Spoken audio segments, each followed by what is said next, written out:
is a small little handout that looks like this little note card here. So I know in frame we have Ms. Eckhart here representing our CTE department. We have Mr. Amado Valedas here as well, representing the history department, the social studies department. Yep. And we'll be joined shortly with Ms. Cárdenas, also representing the CTE health science department. So, just to be very quick, right, like what are we going over today? Just so we can know, we're going over the career technical education and U.S. history and geography. I put them together. Horizontal alignment, right? And this is me, Mr. Martinez. I'll be going over this PD today, going over some best practices and kind of seeing what we're here for. We are doing this for a UTRGV practicum here, so just to be clear on that, so we know why we're here. Go ahead and take a moment to put your name on those papers and get familiar with them. We'll go ahead and advance our slide. Cool. So,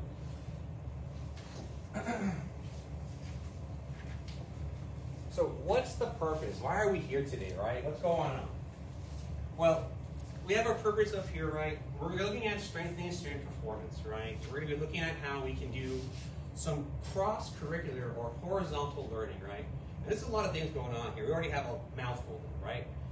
But let's look at that and break down, why are you here, right? Why are you here individually?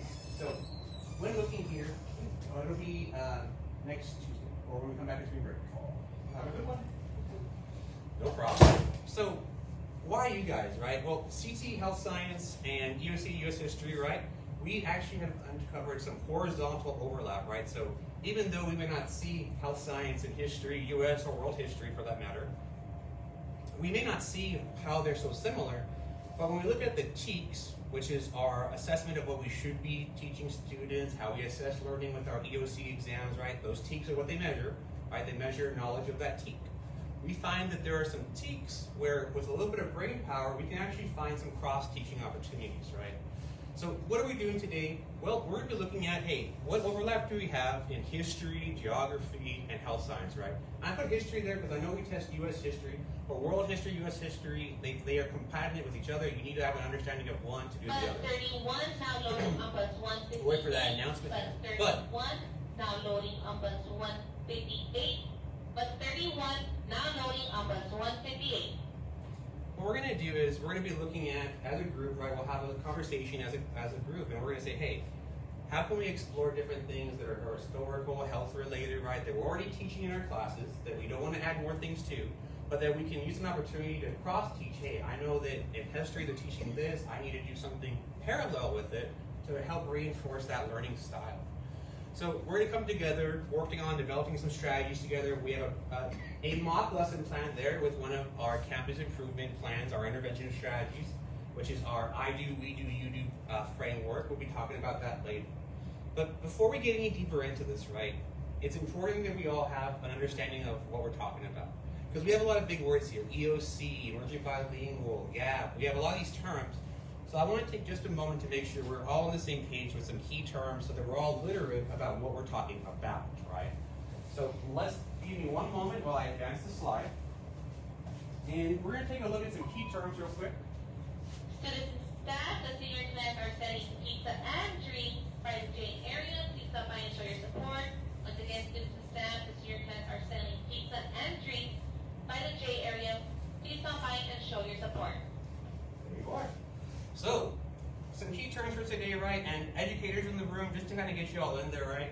About how many years of experience do we have in the classroom, right? Whether it's here at Econo Use High School or elsewhere, even if it was something adjacent to teaching, like paraprofessional teaching, just so you can kind of just discuss real quick, right? Because we have lots of experience. Where are we from, right? For example, I'm going on my 5th year of teaching, right? And I was a tutor for 2 years before that with UTRGV, or at that time, UTPA, where I would come and I would help at-risk students through their Gear Up program, help engage them, help them with financial aid questions, and just help them stay on track. So I'm about 4 to 7 years, depending on how you categorize that, right? I would say that's pretty solid for me and where I'm at. What about our audience members today? How are we at in our educational careers, just so we can kind of be on the same page? We'll start over here. Ladies first. I have 38 years of teaching. Take a seat wherever you like. About a little over 10 years ago, I moved from the science department to CTE because they were gonna start teaching a bunch of classes that were gonna count as a science. And I was happy to get out of that because the amount of pressure they put on you to perform on the EOCs is crazy. There you go, right? I think it's really important to look at a lot of that stress from testing, right? Teaching the test can be very daunting.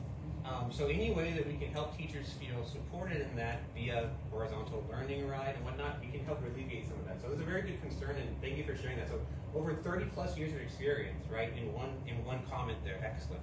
And over this way, Mr. Amado, how about yourself? I've been teaching for 27 years. 27 years, all right. Yeah. Has it all been the high school level? Or? All of it has been in high school and this district. Hey, there you go, right? So a lot of commonality there, a lot of repeating there as we're in that strong home area. We can build those relationships. That's awesome. So, you know, in your all's time here, 30 years, 27 years, 7 years, I know myself, I've worked in these science classes here with Ms. Thomas and other teachers here for 4 or 5 years now, and plus the time before that, right, where these individuals have been teaching. So I know that there's a lot of knowledge there, and I don't mean to say here's some key terms and insult your knowledge, but just to make sure we're all on the same page. So just 3 key terms real fast, right? 1, 2, 3, rules of 3. Performance gap, horizontal alignment, and EB. That's what we're working on today. Performance gap, as you all know what a gap is, unlike a gap in your teeth, this is a gap in performance, right? So we're looking at, hey, our EB students are emerging bilingual students compared to our other campus kiddos here, right? An average learner compared to district learners, compared to state learners, right? And then for horizontal alignment, we're breaking that key term for today's training. We're referring to, hey, ensuring consistency in teaching practices and content across different subjects or grade levels to reinforce learning. I like that. We're looking at be saying, hey, what are we already teaching that we are close enough in our classes that we can try and reinforce and cross-hatch together? And then lastly, our EB term, right? It's emerging bilingual, previously known as LEP or English learner, limited language proficiency, many different terms. We are now distinguishing them as emerging bilingual, EB, right? These are students who have traditionally not had a mastery of the English language, and we track that as they are going through their curriculum, okay? So here is our key terms, right, just so we're all on the same page there. Thank you for joining us, getting those years of experience shared around. Excellent, so we can know where we're standing, right? Because different perspectives from different times and such, right? So, you know why you're here, right? In the sense of why you were selected, but why do we need a meet, right? We don't just meet for funsies. We need to actually have something to track, right? And data points can be dry, so I'm going to keep this as brief as possible, right? But let's just look at a taper report. This is going to be our Texas assessment of performance, right? How we're doing, academic performance report. And let's take a peek here. I analyzed the specific area from 22 to 24, so the last 2 years. In particular, let's look at some general trends here, right? On the approaches level for our U.S. history, right, our testable history course, excuse me, we saw a campus increase from 84% approaches or above to 93% in 2024, right? Over the 2 years, a pretty good increase there. Solid work, right? That's a really great thing we saw. But let's take a look here, right? That's at campus level. When we start segregating the data, meaning we break it up into smaller sections and look at it, we can see that that success isn't shared amongst all students, right? So take a peek here. In our students who are in the meets and masters level, while the approaches improved, the meets and masters level remained relatively stable or slightly declined. So it means that we're bringing up those bottom achievers, bringing them up, right, which is good, but we're not engaging possibly our curriculum with those students who are already achieving, right? They are stagnating or even declining in some areas. With that being said, that's one thing, but our key focus for today is our EBs, right? Here I identified a gap, which means that there is a performance difference there that is measurable, that is, statistically relevant, and we should be addressed. And look at here, the EB population, right, consistently scored lower on the campus and district average, right?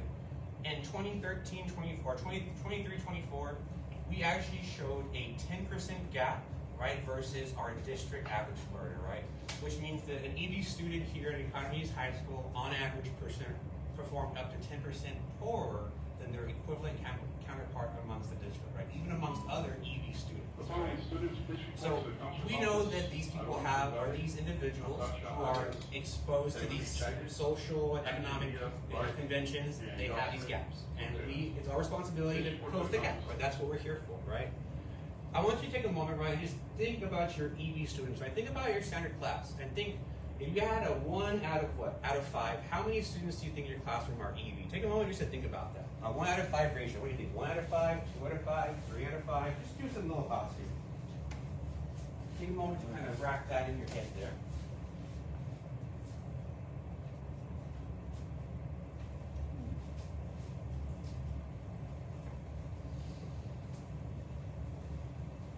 Okay. So I'll begin and then we can share around. Myself, most of my classes, I would say I have about 3 out of 5 or 4 out of 5, depending on the class. I'll have some oddities where there's less, but at least as indicated on Skyward, I probably have at least half. If I don't have a class with at least half, I would be surprised. And from those half, I'll probably have 1 or 2 in each class period who need extreme attention, who if I don't make some direct scaffolding or direct interventions, I know I'll lose them. They either don't have the writing comprehension, the reading comprehension, the listening ability, but there's a gap there, right? I can identify at least 1 student in each of my sections who would probably fall under that extremely limited proficiency, right? Lots of assistance needed, which is okay. We need to make some scaffolding for them. Well, let's share about the room, right? We'll start with Mr. Amal and work our way around, right? What was your number and what did you kind of see for your room? Just your average class, right? Because you have a different one. And what sections do you teach in case it's a little different? I teach world history. Okay. Mexican American studies. I would say 4 out of 5. 4 to 5 by And maybe 3, 2, like I said, depending on the class. So, some of them are going to be up there. I mean, that's up there. And you would have to use repetition, a lot of repetition as far as they can understand and maybe use where you translate the word Spanish and you do it in English. Yeah. Reinforcement, scaffolding, giving them those sentence stems or other words that kind of help them associate prior knowledge with it. I mean, all that is part of that scaffolding process. It also depends, like you said, the classes. Some classes are going to be closer to 4 to 5. Closer. Yeah, and those ones that are 5 out of 5 or 4 out of 5, I mean, that may require a different motive than something else. So we'll give that a second and we'll go around, right? I know I already switched to our slideshow, but we'll get to this in a second. Eileen Ortiz to the secretary. Excellent. We'll swing over this way. Ms. Tonagos, how about yourself? If you had to do that same assessment for your classroom, how would you kind of make that jump? I would agree with what you two said, probably 3, maybe 4 out of 5. And, the good thing about health science is that a lot of the terms that we use are like Latin, like derived from Latin, so we can kind of teach it to them that way. But also what I found that helps is like a word wall or having like an image so that way they can visualize it. Because a lot of them know, like they've been to the doctor before, like they've watched TV to see like the different types of medical equipment, things that are out there. They just maybe don't know what they're called in English. So I feel like the pictures, the images, like you said, like the scaffolding, kind of breaking it down for them, like that's really what helps them. But a good percentage of them. Once again, students and staff, the senior class are setting pizza Part of it. by the J area. Please stop by and show your support. Students and staff, the senior class are setting pizza and drinks by the J area. Please stop by and show your support. Luckily, a lot of them are maybe like, the higher end of like learning the English language. They work really well together, like to help each other. So in my class, I like to do a lot of like work with a partner, work in groups, because they'll feel more comfortable with maybe asking their peers and kind of getting their opinions, thoughts, things like that. But yeah, like there's probably maybe in each class at least 2 of them that really do need me to translate a lot further because maybe they're just not comfortable with the language. That's fair. That's a good assessment. And how about Ms. Eckhart for your classrooms? I What do you would say see? it's about 3 out of 5 probably are in that or ED. Which we've seen an increase, I would say, probably over the last 10 years or so. Okay. And of the 5 high schools, I think we have the most here. I think that's a good thing to bring up. One of the things I did notice in our taper reports was like our demographics are different. Our demographics are different from Edward High School, Robert Vela High School, North, Collegiate especially, right? But we do have different demographics here. We are a rural high school, and our demographics reflect that. They're reflected in our compensation, our wages. It's reflected in our average education for our parents. It's reflected in every measurable metric. You can tell that we are a rural school, right? And our students, right, for that, Like you mentioned, right, you've seen the student population change over time to have more students that are requiring these emerging bilingual services, whether it's because we're identifying them now earlier, whether it's because they're simply lacking that English understanding in the home. But for some reason, right, whatever it may be, we're finding them in our classrooms, right? Good. So it seems like we're on the same page there, right? So we know why we're here, we know why it's important, we know what we fear, things like having to add more things to teach a test. We know what works, things like repetition, word walls, and scaffolding, right? So it seems like we all understand how important this is. It seems like we all are doing things in our classroom already. The question is, what are we doing together to help each other out with this, right? How are we working together to help bridge these language gaps, which then help bridge everything else, right?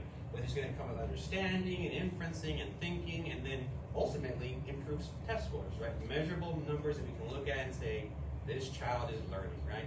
So let's take a look at that, right? Let's take a moment, and we're going to kind of look inward, right? So on our agenda here, if we're following along, right, we already welcome the objectives, right? We were talking about number 2 now, our TEKS-based horizontal alignment, right? So on the board here and on your papers, right, I provided on the agenda, I should have a copy of it there, so please feel free to take a peek at that, okay? While you're looking there, we're going to be seeing some U.S. history and geography TEKS on the left-hand side, and on the right-hand side on the screen, we're going to see some health science, principles of health science and health science theory TEKS, okay? So take a moment, right, look at the ones you're most familiar with, the ones that are in your content cluster area, and then after you read yours, take a moment and peek across, right, and look at the ones that were identified from U.S. geography and U.S. history.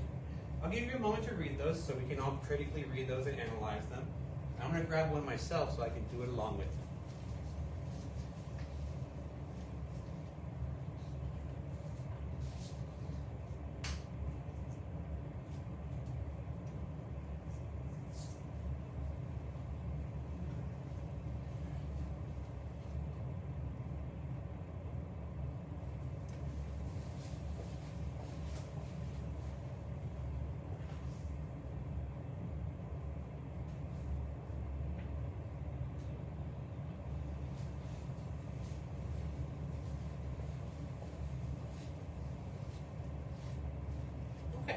So you should have had a moment now to take a peek there, look and see what was working for you there, as far as what was your TEK area, right? What have you taught before?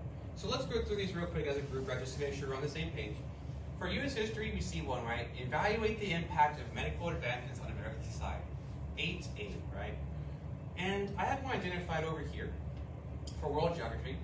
Analyze the geographic distribution of diseases and healthcare access. Check it out. I'm a health science teacher, so I know some of these jingle words, but I don't know what everything's asking me for me here. Analyze geographic distribution of diseases. Okay, so diseases being spread out somewhere, and healthcare access. My ability to access healthcare services. I know that. Geographic distribution, I may have to do some stretching on. I may think that has to do with locations that are different, right? I'm doing some inferring here. Okay. And then vice versa, right? If I'm on the back end from the U.S. history side, right, I might be looking at Principles of Health Science TEKS 6B, right? Analyze the historical contributions to healthcare and epidemiology. Well, hey, I'm already having to do that with my medical advances on American society. I'm starting to do that about world movements of people too with human geography, world geography. It's coming together. For health science theory, we look at epidemiology and its role in global health initiatives, how the world's working together to try and end or combat something, right? What might cause someone to move a geographical location. So let's do some little critical thinking here, right? And we can just do a conversation here and we can fill this out together. But looking at these TEKS, right? These ones that were already pre-curated, I mean, they were picked for you, right? Take a moment and let's look at these and we'll share in just a moment. How do these TEKS naturally align or support each other, right? Are there any connections between them you can see already, right? Something that you could probably look at. Mr. Mullins nodding his head there. What are you seeing there off You talking about the health science? Yeah, the health science theory and the U.S. history geography. Where do you see that they're kind of already aligned or they already have some crossover? Well, we talked about historical contributions from healthcare. That could be how medicine has evolved and gotten better, and how in the impact of advanced American society, how medicine has impacted society by increasing, for example, maybe lifespan, better living, better healthcare. See, you know. and those are all aligned things that you may talk about with, laws that created federal agencies Yeah. like the USDA or the FDA, right? Which is something that we also cover in health science. I believe in our health science theory, we have to talk about federal agencies as well. Yes, talk about like World Health Organization, the CDC, Okay. the National Center for Disease Control. Like I explained to them, like, okay, that's here in the U.S., but then you also have the World Health Organization, who not only oversees the U.S. but everything else, and they're the ones that work together to let us know, like, hey, this disease is what we're seeing. Like, these are the things that we need to do to try to keep that disease from spreading. We also learn maybe what areas are more prone to that specific disease and why. Well, maybe they don't have access to clean water like we do, or they don't have access to the vaccines that they need. Those types of things. But also going back to like the historical contributions, with that one, we also talk about who are the historical figures that created these or brought upon these advancements or discoveries, which I'm sure that they also talk about in history as well. So that's like in a way that can be aligned, that because I'm sure that like they probably brush up on it, and then we maybe get into it a little bit more in depth. Historical So, figures yes. across disciplines, for sure, definitely. Is there anything you can think of in your alignment? Well, we do a timeline of how forensics have progressed over the years since the 1800s. Okay. I was kind of shocked to see it go back that far, but it go back that far, and who did what all along the way, and how they proved it, and now how we know that there's like 2 types of DNA, not just nuclear but mitochondrial. So we talk all about that. So that was something we didn't know until a couple of years ago. Yeah. So A perfect example, right? So like in our PD horizontal alignment, right, like on number 2 there, it's asking us, right, what historical events, policies, or figures relate to the medical field, right? Y'all are already providing those answers right there. You're talking about maybe not the name, but the event, the establishment of the FDA, the establishment of the USDA, the establishment or the end of the Gilded Times when they started investing into the populist movement, right? Or whatever it may be. So we already have some connections there, these historical event policies which have been brought about, healthcare changes, laws, drugs that were made or restricted. These are things that we teach, right? And that we're seeing this cross connection already. So if you're on your PD horizontal alignment page right there, right? Those are some examples there for number 2, things that you can talk about, right? That are going to be in both the medical field and in the historical field, right? So I wanted to get this one, our number 3 question here, because we're going to be looking at how we could do a lesson plan together, just to outline a skeletal one so we can kind of see it in action. Before we get there, I wanted to look at number 3 here. How can historical analysis, right? And this is usually looked at just history, but that's why I put parenthesis cause and effect, right? And then for our history teachers, primary sources, meaning coming directly from someone there, right? Be incorporated into medical terminology or health science, right? Oof, that's a big one. How do we get historical analysis, right, into health science? One example I'm just going to go through it, right? We look at, for example, in medical microbiology, the spreading of disease, etiology, right? And we talk about, for example, an outbreak of a bacterial disease in London, right? And how it's attached to a water source, right? A spigot. And we have the children go back and read some newspaper article clippings. I have them watch a YouTube History Channel video on it, where they go through and they explain, hey, in England, there was an outbreak, right, of a bacterial disease. They didn't know what was happening. A doctor came. He went through and said, hey, where does everyone get their water from? Where are they getting their bread from? Where are they getting their milk from? Where do they see their doctor? Where do the kids go to school? And they mapped everywhere they went. They said, hey, look, it's this watering hole. This spigot on 9th Street is where everyone is drinking water from and everyone's getting sick from. What happened? They went and investigated the spigot. They found out, hey, because of the design of the spigot, the way it forms an S shape, it actually causes it to warm up and cool down in just the right way that a bacteria loves to grow in there. And so guess what? The next morning, the first person who would drink the water from the spigot would get the biggest dose of X bacteria, and they would become ill, right? And then every night, the process would reset. They would slow down, the bacteria gets to spread again in the system, it gets hot, it gets cold, it gets dark, perfect breeding ground, and it happened. On the social side, what happened? Well, laws were changed, engineering plans were changed, the city developed laws restricting that type of spigot, so that way people wouldn't get sick from it. One example of how we can use historical analysis, right, that I'm sharing there, And looking into your guys, just so you can kind of think about that, and we'll share just one example from the crowd or two. What do you think? How could we use historical analysis, whether it's cause and effect, primary sources? How can we maybe include that into our medical terminology or health science, right? Because this is mostly something we see in the U.S. history side. You know, looking at primary or secondary or tertiary sources, and analyzing why this person may have said or thought that in a news article clipping, right? Taking social context. But how can we maybe flip that on its head and use it in healthcare, right? Perceptions or whatnot. Any ideas? Right? It's a good question, right? It's a good question. Yeah, it's a good one. You're talking about how to incorporate primary sources. Yeah. For example, maybe we're looking at this one here. Evaluate the impact of medical advances on American society. I like that one. And here, historical contributions to healthcare. Or maybe because, sorry. Yeah, go for it. Like, because this was discovered, now we're seeing less of this, or because like this that. person discovered this, created this, and it's gotten better throughout the years because these people came up with this idea, and eventually it got better, and now it's, because of that, we eradicated this. Yeah. Or we're able to Like the treat Holland, this. I like that. the Holland measles was. but Measles yes, is something it's we're not just a- talking about in recent Yeah. years. It's a good thing. Pasteurization. Pasteurization. Pasteur. Louis Pasteur is someone we talked about in history and almost all health Also, science classes. Yeah. the microscope, how it was like, they just created it and then it got better to where they were able to make the lenses There you like go. 200x, 400x. That's a really good one. This is all really strong. One of the things I like to do, just as example, is we do a timeline that Mrs. Hart does, and we show, hey, this is a timeline of healthcare events, and then to help the kids kind of look at it, I do a timeline of world events under it, right?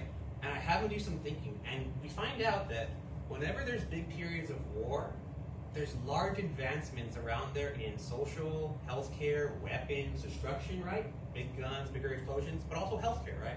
When you look at our things like pasteurization, the use of antibiotics, a lot of that stemmed from, okay, American Red Cross workers on the Civil War field, witnessing the people losing arms and how to adjusting them.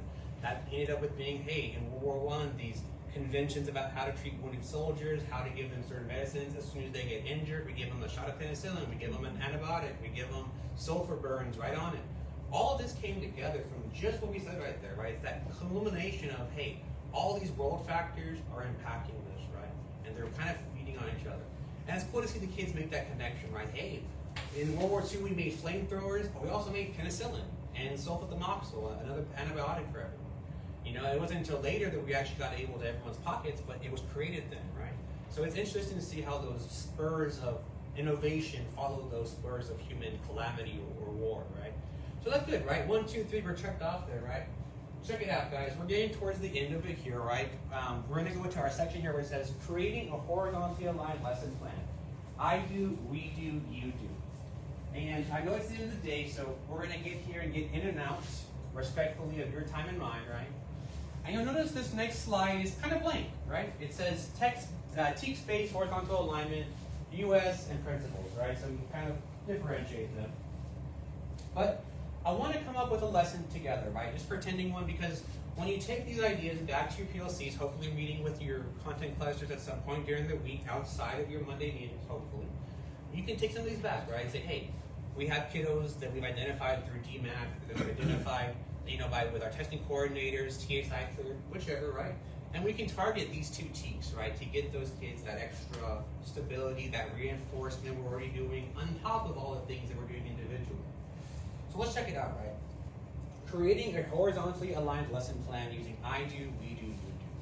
So let's actually do one together, right?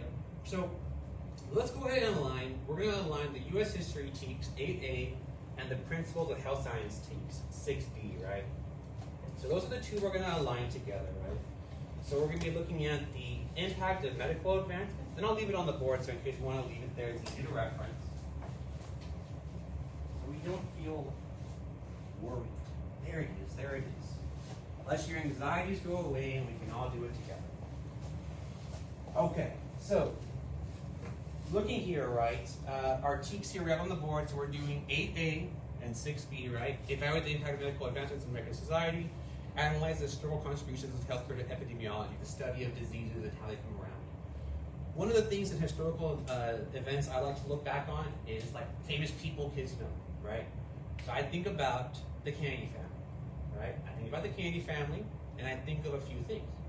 I think of a specific Kennedy, right? And I don't think about Jack. I don't think about the presidents. I think about the sister.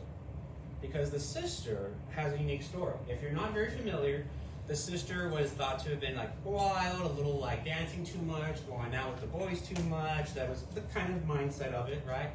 And based on social factors at the time, the understanding of healthcare at the time, how we thought the brain worked, our understanding of the mind, right?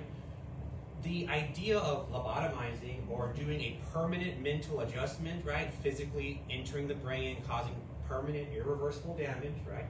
Was thought to be an acceptable treatment, and in fact was actually recommended, right, by the family.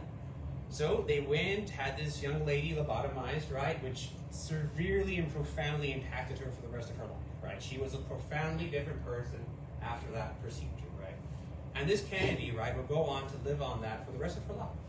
And now we can look back at that, right, and we can analyze, right, historical contributions, right, how we used to look at mental health, right? And we can look at how the U.S. government said, you know what? Hey, medical advances on American society, we came together years later and said, you know what? Guys, this is wrong. This is just absolutely wrong. Whether it came from a medical professional or a senator or a congressman who stands up and says, hey, I have a constituent that says that's wrong. Dr. So-and-so says we shouldn't be doing that. Look at this Kennedy, look at this person, look at these people. Should we not just embrace them? Should we not change our perception? Should we not do whatever about it, right? There it is. So with that one in mind, right, that was one example I like to bring up. I think it's a good one we can work on together, right? So we can talk about like Jackie Kennedy, I believe, right? Not Jackie Kennedy. But we can talk about Rosemary Kennedy, thank you. Rosemary Kennedy. So we talk about Rosemary Kennedy for our lesson title, right? Rosemary Kennedy's effect on history, right? Effect on healthcare, whatever. Yeah, Rosemary Kennedy. Yeah. So we'll talk about Rosemary. Rosemary Kennedy. Effects on history. Yeah, effects on history, effects on health science, right? For our individual classes, right? We can mix and match a little bit. And we're going to form a question, right? We can form an essential question, something we want to answer, right? Something like, how was Rosemary Kennedy's lobotomization viewed over time by medical professionals and society? Right? That could be a question we could answer. How was the lobotomization of Rosemary Kennedy? How did the lobotomization? Yeah, that's a good one, right? Lobotomization of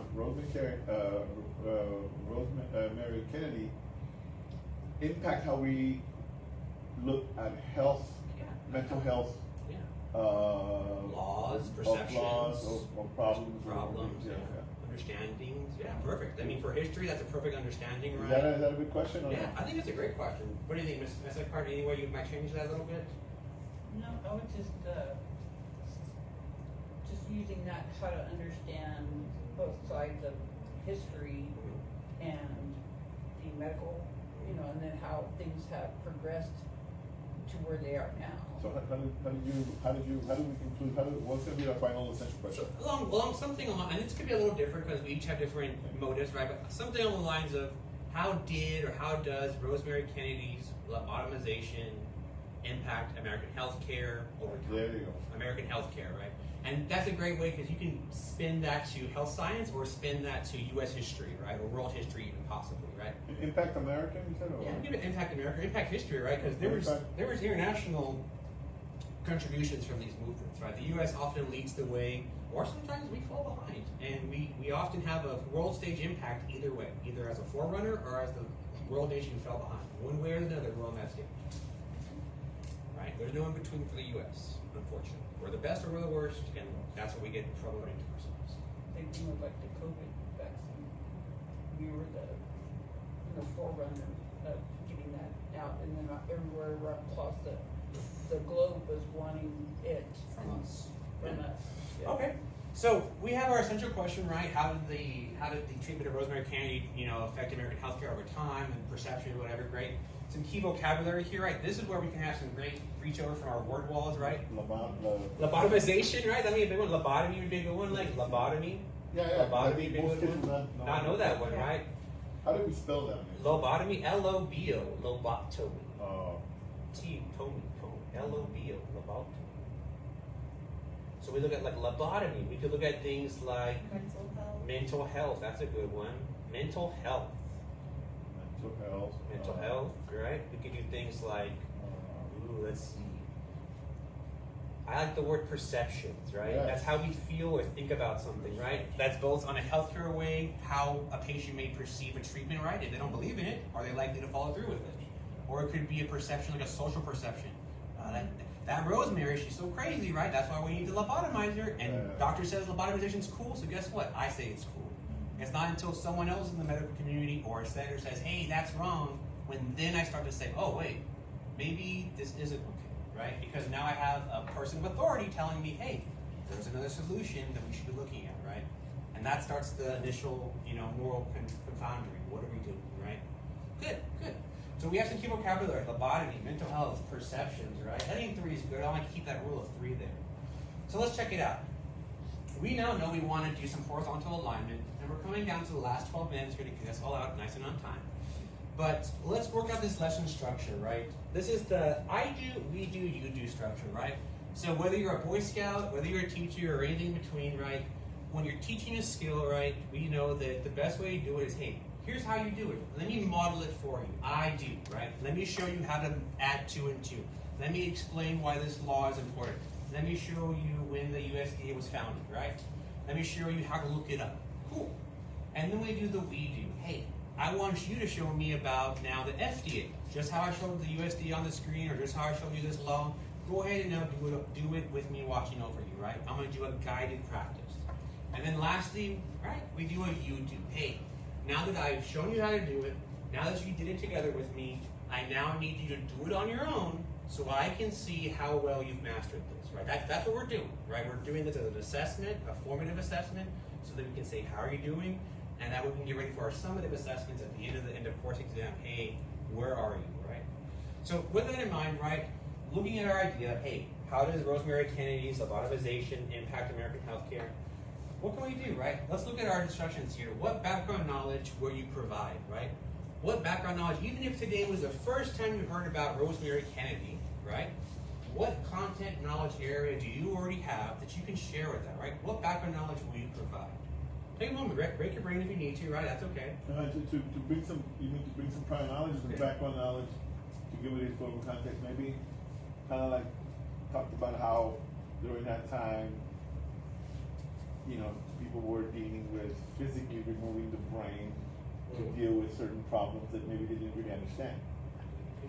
Things that we didn't understand like that, right? So when I think of healthcare we didn't understand, and that time I think of like World War II, I think of, for example, like shell-shocked soldiers, right? Soldiers who were just PTSD. At that time, we didn't know what it was. It was just called shell shock, right? But soldiers who were just mentally just beaten, who were just totally broken, and they were, categorized as shell shock when it was actually PTSD, or post-traumatic stress disorder, right? That was physically manifesting in these soldiers' bodies from seeing explosions and death and all kinds of things that these simple farm boys had never seen before, right? And now are on the front lines in Germany and Japan and all these other areas fighting these wars, right? Something to think about. Time span, physical things we're doing there, right? Very good, very good. Like and also the lack of understanding of mental health. There you go. The perception of mental Yes, health, there you right? go. So I like that. how would we put this? So right, background knowledge, right? Like right now, like I just put down I'll bring my knowledge of time spans, the physics knowledge of time spans, right? And how perceptions at the time, right? I might have the kids, right? These kids may not even know what mental health is, right? And how they feel about it may not even be something they think about. But mental health now is looked at differently than mental health in 1940s, right? If you were, for example, just like Rosemary Kennedy, if you like to dance and go out and go and party and hey, nowadays, it's a slap on the wrist, make sure you're home on time. But at that time, that's illness, you're sick, oh my goodness, you are doing things that are just so uncharacteristically womanly. You need to be controlled. We need to give you medicine. You know what? Medicine's not going to cut it. We're going to cut into a piece of your brain and chill you out, right? Because you're just too crazy for society, right? But it's how they saw it, right? And everyone saw or not processed it. Yes, this is okay. This is what she needs. This is what society says is good, right? And that's stand by done every step of the way. until someone said, wait, is this really okay, right? And that started an issue, right? Good. So time span, we're talking about that, what background knowledge. Okay, so then thinking about what you already do, when you're talking about your law, when you're talking about Rosemary, you're talking about forensic science, right? What kind of strategies do you use in your classrooms already? Do you use visual aids, lectures? I know we talked about word walls already, right? But what's one other thing y'all kind of use in there? Well, primary source is like historical documents. Yeah. We can get some sort of like a primary source of the actual interviews maybe, or what had happened, if there's any writings, any diaries, any journals, any the time period where the doctors were writing about, or even the family was writing about. Nice. So we can find some timepieces about like the laws being passed, maybe about like how the families felt about it, right? Just people giving personal testimony about how things are impacting them. On the health science side, we might look at how these were developing new medical instruments or practices, or perhaps the doctor who founded lobotomization. What came from it, right? We can look back at it now and say that's wrong and evil. But what justification were they using, right? What was their value? What was their criterion on measuring their value, right? Because just because it was wrong then, right, and it's wrong now, right? We have to understand why it was thought to be okay, right? Because that puts us in that time span, that mental framework to understand how these things occurred, right? To give those students that insight so they can start inferring as to why it was okay. And also you might want to look to see the whole medical community if there were any dissenting voices saying, hey, this is wrong, this is not the way it is, because sometimes they're there, these people don't listen to them, and it takes them another 20, 30 years before they come out and say, oh, okay, this guy was correct. A perfect thing, right? Was there people speaking up against it, right? Just like we saw maybe that primary source from that head of lobotomization, that person who made it, maybe there is someone else who dissented, right? Maybe there was someone else who was outcasted, or for what reasons, we could look into it. Or maybe there's none until then, like a couple of years, 10 years later, somebody starts saying, hey, this is not really the effects of it. But to go out there and search, that would be nice to have that kind of like contrast there. So I think we have a good idea of some way that we could talk about it, the I do, how we'd all modeled it. So what about the we do section, right? What's something that we could do to have the students engage in it, to reinforce it, to think about it? What's something you could ask them to do and then help monitor them like in that class period, thinking about how Rosemary Kennedy's lobotomization impacted American healthcare? Right, it's a big one, but let's focus on one for that. I mean, you can work together as a group and create a timeline. Okay. What I would do, either something in the wall, or you can do it in a small group. Together you can create, from the actual event to how laws have changed. There you go, perfect. Even how the approach to that same mental issues or whatever has evolved. Yeah, we can see it has the American Psychological Association had, they release every year their guidelines. When did it change from lobotomization is what we say to, hey, we have medications to help with mania, we have medications to help with anxiety or depression, or societal views on changing about dancing and drinking, or whatever it may have been, right? I think that's a very solid action, right? So we could guide them in that. We could guide them in establishing a timeline, right? So they can see directly how and when this happened to Miss Rosemary, and how long did it take society to catch up to make the USDA, to make the FDA, or to have them release a statement or something going about that. Very strong. Yeah. I like that. So now we have our model time, we have our we do time together, right? That's very strong, right? How can we establish collaborative, right? Putting them in small groups, establishing timelines, showing change over time, right? Getting that critical thinking, right? Putting them in those shoes, we're starting to infer, okay, I'm this age, I'm in this place, this is what I'm thinking, this is what I'm doing, very good. We're at the last section here, the you do, right? That independent practice. So what can we do? This is gonna be student-led, right? But what can we do, right? This may not be the same day, this might be 2 days, 3 days of classwork, that's okay. What are we gonna ask them to do, right? What assessment, what project can we ask them to do to show us, hey, I want you to show me how you understand an aspect of how Rosemary Kennedy's lobotomization impacted American health. What could we do to have something where we could measure, hey, I think you understand this, or have an understanding of this, versus I think you still need to review the content, right? What can we do? What can we do to maybe help assess that? It could be more informal, but You could write a paragraph okay. explaining you know, the process, or at least the evolution, without the timeline. I like that. Boom, boom, boom, boom. Explain Yeah, that give me one. one. I like that one. Give them a scaffold, right, for our ED students. Hey, I feel that Miss Kennedy's contributions did blank, or Right, right. I feel something. Like, give them a starter, right, and say, finish that sentence for me, guys. What do y'all think, right? Yeah. That could be an exit ticket, right, for that first day. It could be something a little bit longer, like a paper they're, you know, a paragraph they're writing or typing. Yeah, it could be an assessment like that for sure. Yeah. Yeah, like maybe also how, what was she like before the procedure? Like, what was she able to do? And then after the procedure, she wasn't able to do a lot for herself after she had that procedure done. So how did she go from being a totally normal human girl, young girl, who was able to dance and speak for herself, eat, do everything on her own, and afterwards how she had to be under the care of someone else completely because she couldn't take care of herself anymore. You know, like what went wrong, or what, you know, what can be modified, and why now they know like why that procedure is wrong. She had no more personality. She was just a body. She didn't have like, A drive. you know, yeah, she couldn't really speak for herself anymore. She had no more like real emotions, feelings. So maybe like a comparison. How was she before, and then now after? This is how she was left. Like, is that right? So they can view like, okay, that is wrong. Nice. Yeah, and like, how did they like again? How did they figure out that that was wrong? Like, what prompted them to figure out like, hey, you know what? This is not right to be doing this to people. Something like that. And that's something that across all of our learners, our ED learners, like, hey, how would this procedure impact someone you know, right? Because that makes it personal. Like, how do I think I would feel if someone was suffering from this, that, or the other, and this was the only treatment option? Okay, let me write about that. A great bell ringer, right? A great way to, maybe it's day 2 or 3, and now that we watched this video about Rosemary, what do y'all think, right? What if that was recommended as treatment for your compatriot, your wife, your husband, your brother, sister, right? What would you say? Would you be okay with it? I'd be interested to see what opinions came up there, right? Maybe they say, yeah, I think it's okay. Okay. Why? Why? Why? Explain. You're gonna have to sell me on that one, buddy, but tell me why, right?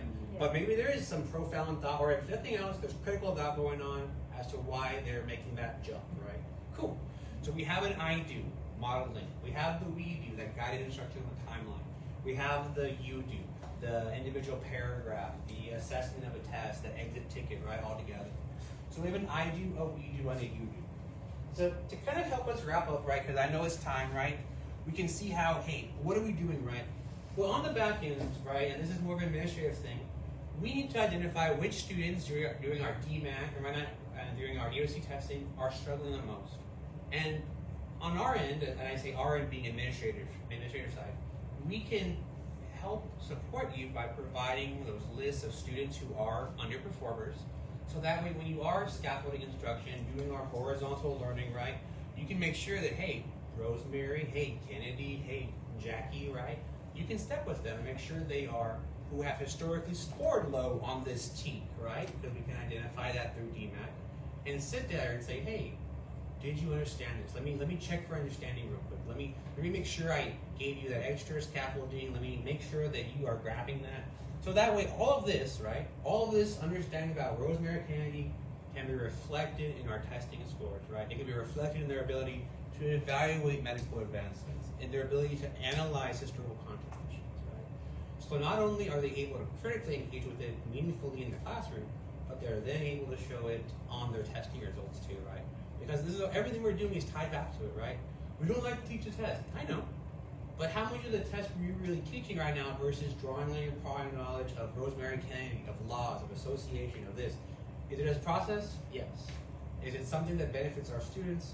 Also yes, right? And it benefits us as teachers, gives us a roadmap. So here's what I want to have us do so we can finish up, right? The very last thing, and as soon as you're done, you're welcome, or we'll take off here in just a moment. But I gave you all each these little note cards, right? These are for you to keep, right? All the materials you have, you're welcome to keep. Take them back to your professional learning communities, share them with them.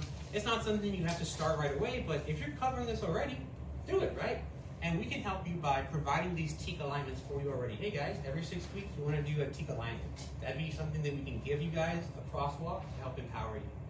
But take out this last little note picture here, and this is just for you, right?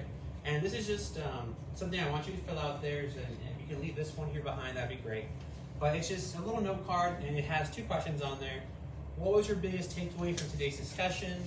And what is one specific adjustment you will make in your classroom, right? So we shared a lot of great things today about word walls for our EVs, and started for our EVs. We started about horizontal learning and how that can do things that we already know work, like reinforcing, like Mr. Amado mentioned, things like our cross-teaching of historical analysis. Ms. Eckhart mentioned the 2 sides of history, right?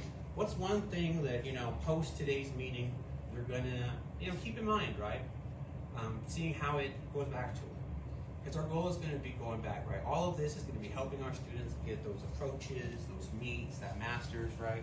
Trying to get those numbers up, right? Trying to get that learning and critical engagement up.